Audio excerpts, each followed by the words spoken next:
Guys, അപ്പോൾ നമ്മൾ ഇപ്പോൾ ഉള്ളത് ആദാമിൻ്റെ ചായക്കടയിലാണ്.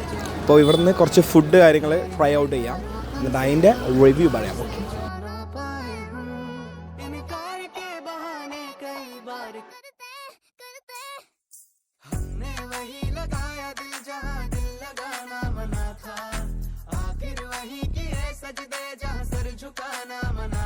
അപ്പോൾ നോർമലി നമ്മൾ എപ്പോഴും ബിരിയാണിയൊക്കെ കഴിക്കാറുണ്ട്, പക്ഷെ പത്തിരിയൊന്നും അങ്ങനെ കഴിക്കാറില്ല. പക്ഷേ ഇത് ഇറ്റ്സ് വർത്ത് ഇതോ.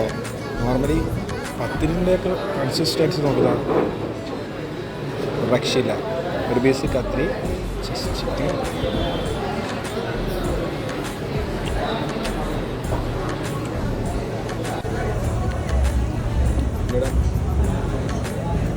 അപ്പോൾ just number 2 on the stage, nul paratha.